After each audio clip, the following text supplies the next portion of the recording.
Hello, मेरा नाम है ताबिश खान। आप देख रहे हैं हमारा channel skill India with Tabish. आज मैं आपके लिए लेके आया हूँ ऐसे टॉपिक पर वीडियो जिसमें हम बात करेंगे यहाँ पर अगर आप एक लेडीज है और इस बिजनेस को करना चाहती है तो ये बिजनेस आपके लिए बेस्ट रहेगा। इस बिजनेस को आप कम से कम लागत में करके अच्छा मुनाफा कमा सकती हैं। साथ ही साथ इस बिजनेस को आप अपने घर से भी कर सकती हैं और कहीं पर शॉप लेके भी स्टार्ट कर सकती हैं। और इसको गांव या शहर आप कहीं भी रहती हैं, कहीं से भी आप इसको स्टार्ट कर सकती हैं। इसमें एक अच्छा मुनाफा कमा सकती हैं। तो जी हाँ, इसका नाम है टेलरिंग शॉप। अब अपना घर बैठे सिलाई का काम कैसे स्टार्ट कर सकती हैं इसके बारे में बताऊंगा मैं आपको इस वीडियो के अंदर पूरा डिटेल में। अभी मैं आप सभी से एक रिक्वेस्ट करना चाहूंगा कि प्लीज हमारे चैनल को सब्सक्राइब कीजिए, साथ में बेल आइकन को जरूर दबाइएगा ताकि इसी तरीके के जितने हम वीडियो ला रहे हैं उन सबके नोटिफिकेशन आप तक पहले से पहले पहुंच सके। और एक रिक्वेस्ट और करना चाहूंगा, इस वीडियो को पूरा देखिएगा, बीच में स्किप मत कीजिएगा क्योंकि ये वीडियो आगे चल के बहुत ज्यादा इंफॉर्मेटिव और इंटरेस्टिंग होने वाला है। चलिए देर ना करते हुए अपनी वीडियो को हम स्टार्ट करते हैं। मैं आपको बताना चाहूंगा ये एक ऐसा बिजनेस है जिसको आप कम लागत में करके अच्छा मुनाफा कमा सकते हैं। मैं आपको बताना चाहूंगा पहले का टाइम ऐसा था कि लोग सिलवाकर कपड़े पहनना ज्यादा पसंद करते थे, लेकिन फिर उसके बाद एक आधुनिक दौर आया। उस दौर के अंदर लोग सिलवाकर पहनने की जगह पे सिले सिलाए कपड़े पहनना ज्यादा पसंद करने लगे। तो लेकिन आज के टाइम पे हम देख रहे हैं कि फिर से दौर आ रहा है कि लोग जो है सिलवाकर कपड़े पहनना ज्यादा पसंद कर रहे हैं। तो इस सेक्टर में बहुत ज्यादा बूम आ गया है। मैं आपको बताना चाहूंगा ये सेक्टर बहुत ज्यादा अब चलने लगा है। अगर आप इस टाइप का बिजनेस करते हैं टेलरिंग का तो ये आपका बहुत अच्छा चलेगा। मैं आपको बताना चाहूंगा कि लोग जो है आज के टाइम पर हम देख रहे हैं कि ऑनलाइन ऑर्डर कर रहे हैं, ऑनलाइन शॉपिंग कर रहे हैं, तो उनके घर पर जब सूट आता है तो उसकी फिटिंग उनको सही नहीं मिलती, फिर जाके वो दर्जी के पास देते हैं या खुद से उसकी फिटिंग करते हैं। आजकल लोगों का फैशन और अच्छी फिटिंग के कपड़े पहनने की तरफ रुझान बढ़ रहा है। तो मैं आपको बताना चाहूंगा लोग आजकल पारंपरिक कपड़े पहनना ज्यादा पसंद कर रहे हैं। अगर आपके पास एक अच्छा हुनर है टेलरिंग का, ठीक है, आपको सिलाई कढ़ाई का अच्छा हुनर है और आप जो है जो काम करते हो अच्छे तरीके से करते हो, उसके काम में आपकी फिनिशिंग अच्छी आती है, तो अगर आपके पास ये सारी क्वालिटीज हैं और आपके साथ साथ आपको कपड़े की अच्छी नॉलेज भी है, साथ ही साथ आपको टेलरिंग के टाइम पर जो चीजें यूज होती हैं उन सबकी भी अच्छी नॉलेज है, तो ये बिजनेस आपके लिए बहुत ज्यादा फायदेमंद रहेगा। अब हम बात करते हैं कि इस बिजनेस को करने के लिए कौन कौन सी योग्यता की जरूरत पड़ेगी। तो मैं आपको बताना चाहूंगा यहाँ पर आपको एजुकेशन से रिलेटेड पढ़ाई लिखाई की ज्यादा जरूरत नहीं है, लेकिन अगर आपको टेलरिंग की नॉलेज है तो आप इस बिजनेस को अच्छे से कर सकते हैं। लेकिन अगर आपको टेलरिंग की नॉलेज नहीं है और आप इस बिजनेस को करना चाहते हैं तो यहाँ पर मैं आपको बता दूं मार्केट में बहुत सारे इंस्टीट्यूट है और गवर्नमेंट इंस्टीट्यूट भी हैं। 3 से 6 महीने कोर्स है, 6 से 2 साल तक के कोर्स है। आप उसमें से किसी भी कोर्स को कर सकती हैं और उसके बाद अपना बिजनेस को स्टार्ट कर सकते हैं। मैं आपको बताना चाहूंगा यहाँ पर आपको मटेरियल की जानकारी होना बहुत ज्यादा जरूरी है क्योंकि आप एक टेलरिंग शॉप स्टार्ट कर रहे हैं तो इससे रिलेटेड जितना मटेरियल इसमें यूज होता है उसकी जानकारी आपको यहाँ पर होना चाहिए। जैसे कि यहाँ पर बकरन का यूज होता है, धागे का यूज होता है और अलग अलग तरीके के कपड़ों का यहाँ पर यूज होता है। तो आपको फैब्रिक की नॉलेज साथ ही साथ जो सारी चीजें यहाँ पर यूज होती हैं उन सबकी भी अच्छी नॉलेज होनी चाहिए। ये भी यहाँ पर आपके बिजनेस के लिए बहुत ज्यादा जरूरी है। अब हम यहाँ पे बात करते हैं कि अगर हम इस बिजनेस को करने की सोच रहे हैं तो यहाँ पर अगर हम कोई शॉप स्टार्ट करने की सोच रहे हैं तो हमारे लिए कौन सी बेस्ट लोकेशन रहेगी। तो मैं आपको बताना चाहूंगा आपकी शॉप ये कहीं पे भी स्टार्ट आप कर सकते हैं।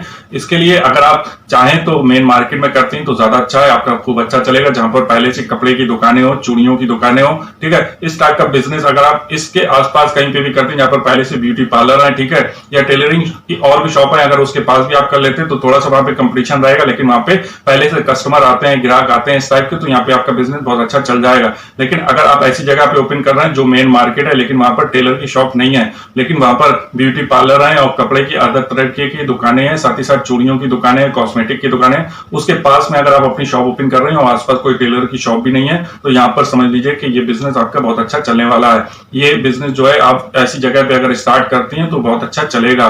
साथ ही साथ इस बिजनेस को अपने घर से भी कर सकती हैं, कहीं से भी आप इसको स्टार्ट कर सकती हैं। बस यहाँ पर जो सबसे ज्यादा डिमांडेड चीज होती है वो होती है फिनिशिंग, काम अच्छा होना चाहिए, ठीक है, और काम में फिनिशिंग होना चाहिए, ठीक है। ये सबसे ज्यादा यहाँ पे महत्वपूर्ण काम करता है। साथ ही साथ आपकी कस्टमर सर्विस आप अच्छी दें और कम टाइम में लोगों के कपड़े सीकर दे दें, ठीक है। ये यहाँ पर बहुत ज्यादा फायदेमंद होता है। अगर आप एक बार अच्छा लोगों को काम कर देते तो लोग लौट लौट के आपके पास आते हैं। इतना काम आ जाता है कि आपके पास काम की कमी नहीं रहती और आपके पास टाइम तक नहीं रहता है कि आप इतना काम कर पाए, फिर आपको इसके लिए लोगों को लगाना भी पड़ता है। तो इस बिजनेस में इतनी ज्यादा डिमांड है आज के टाइम में। इसके बाद में हम बात करते हैं कि अगर आप जो है इस बिजनेस को करने की सोच रहे हैं तो यहाँ पर आपके पास एक मशीन होना चाहिए, साथ ही साथ एक इंटरलॉक मशीन भी होना चाहिए। यहाँ पे बात करें सिलाई मशीन की तो मैं आपको बताना चाहूंगा एक आपको सिलाई मशीन लेना होगी यहाँ पर। और अगर हम सिलाई मशीन की कीमत की बात करें तो यहाँ पर आपको जो सिलाई मशीन पड़ेगी वो 2000 रुपए से 3000 रुपए के बीच में आसानी से मिल जाएगी। लेकिन अगर हम बात करें किसी अच्छी कंपनी की सिलाई मशीन अगर आप लेना चाहते हैं तो यहाँ पर आपको 3000 से 5000 रुपए के बीच में वो मशीन जो है आसानी से मिल जाएगी। तो अगर आप नॉर्मली सिलाई मशीन लेना चाहते हैं वो 2 से 3000 के बीच में मिल जाएगी। अगर आप किसी कंपनी की लेना चाहते हो तो 3 से 5000 रुपए के बीच में आसानी से आपको मिल जाएगी। बाद में हम बात करते हैं कि इस बिजनेस को स्टार्ट करते रहे हमें और कौन कौन सी चीजों की जरूरत पड़ेगी। तो यहाँ पर आपको इंची टेप की जरूरत पड़ेगी, साथ ही साथ आपको यहाँ पर बकरम की जरूरत पड़ेगी, यहाँ पर आपको टेलर चौक, कैंची, सुई धागा, नोटबुक की भी जरूरत पड़ेगी, साथ ही साथ आपको यहाँ पर स्केल और एक पेन और यहाँ पर आपको एक प्रेस की भी जरूरत पड़ेगी। अगर आपके पास ये सारी चीजें हैं तो इस बिजनेस को आप आसानी से स्टार्ट कर सकते हैं। यहाँ पे बात करते हैं कि अगर हम इस बिजनेस को कर रहे हैं तो यहाँ पर हमें कौन कौन से फर्नीचर की भी जरूरत पड़ेगी। तो मैं आपको बताना चाहूंगा यहाँ पर आप मशीन को रखने के लिए आपको एक टेबल की जरूरत पड़ेगी, आप इस मशीन को नीचे भी रख सकते हैं। साथ ही साथ आपको जब आप कपड़े को काटेंगे या फिर उसका नाप लेंगे तो वहां पर आपको एक बड़े टेबल की जरूरत पड़ेगी जिसके ऊपर रख के इस काम को आप कर सकें। तो इसके लिए आपको एक बड़ी टेबल की जरूरत पड़ेगी, साथ ही साथ आपको एक कुर्सी की जरूरत पड़ेगी जिसके ऊपर बैठ के आप इस काम को कर सकें। साथ ही साथ आपको टेबल कुर्सी के साथ साथ आपको यहाँ पर एक काउंटर भी लेना होगा जिसके अंदर आप अपना सामान भी रख सकें और उसमें उसका यूज जो है आप गले के रूप में भी कर सकें। ठीक है,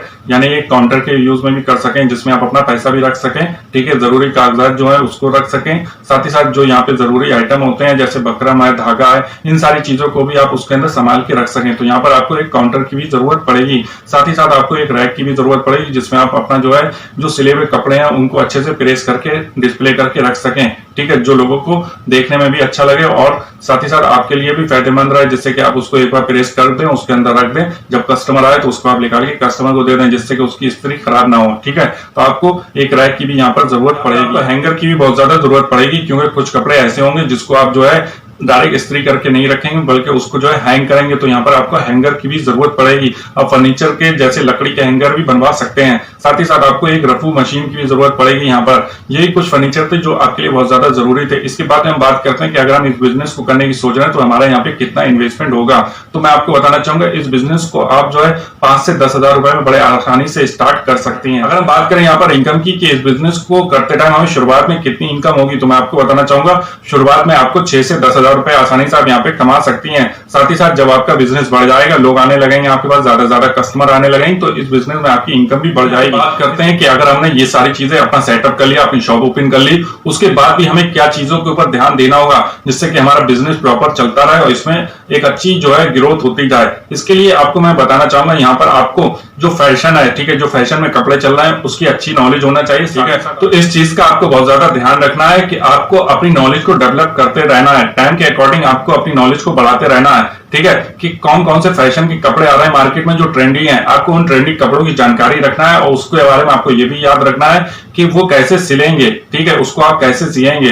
ठीक है, उसमें कौन कौन से टर्म्स यूज होंगे, तो इन सारी चीजों की जानकारी आपको प्रॉपर बना के रखना है। ठीक है, आप अपना काम भी करते रहिए और नॉलेज से अपडेट रहिए, मार्केट में जो फैशन चल रहा है उससे अपडेट रहिए। ठीक है, इस चीज का आपको ध्यान रखना होगा, इससे आपका बिजनेस ग्रो होने में बहुत ज्यादा हेल्प मिलेगी। इसके बाद में हम बात करते हैं कि आपको कुछ फोटोज भी अपनी शॉप के ऊपर लगाने हैं जो नई नई डिजाइनर, नए नए फैशन से रिलेटेड हो, जिससे कि कस्टमर को जब आप कस्टमर आपकी शॉप के अंदर जाए तो उसको देख के वो चीज अच्छी लगे। तो ये भी एक अच्छा इफेक्ट डालती है कि आप अपने शॉप के ऊपर अच्छे अच्छे कपड़ों के पोस्टर भी लगा सकते हैं। साथ ही साथ आपको मैं बता दूं कि एक चीज और है जो सबसे ज्यादा जरूरी है इस बिजनेस के लिए, मैं आपको बताना चाहूंगा, इसका नाम है कस्टमर सर्विस। आपके पास जो भी कस्टमर आ रहा है उससे आप अच्छे से बात कीजिए। ठीक है, अच्छी कस्टमर सर्विस दीजिए। ये कस्टमर सर्विस आपके बिजनेस को बहुत ज्यादा आगे बढ़ाने में काम आएगी। लोग जो है एक बार जो आपके कस्टमर आपके पास आया, आपने उससे अच्छी कस्टमर सर्विस दी, अच्छे से बात की, ठीक है, अच्छी जानकारी दी, साथ ही साथ आपने जो कपड़े थे वो कम टाइम में आपने उसको दे दिए। ठीक है, और उसमें अच्छी फिनिशिंग करके कपड़े दिए, अच्छे से इस्त्री करके दिए और वो उसकी फिटिंग भी बहुत अच्छी आई कपड़े की, तो समझ लीजिए कि आपका बिजनेस बहुत तेजी से चल गया। अब इस बिजनेस में आपको कोई कमी नहीं रहेगी। ठीक है, एक कस्टमर जब आपकी शॉप से खुश होकर जाएगा तो और कस्टमर को लेके आएगा। ठीक है, तो आपको अपनी कस्टमर सर्विस के ऊपर ज्यादा से ज्यादा फोकस करना है। बिजनेस से रिलेटेड यही कुछ जानकारी थी। उम्मीद करता हूं कि जो जानकारी मैंने आपको दी वो आपके लिए हेल्पफुल रही होगी। अगर आपको हमारा चैनल अच्छा लग रहा है, इसी तरीके के और वीडियो देखना चाहते हैं तो हमारे चैनल को अभी सब्सक्राइब कीजिए, साथ में बेल आइकन को जरूर दबाइएगा। Thank for watching my video.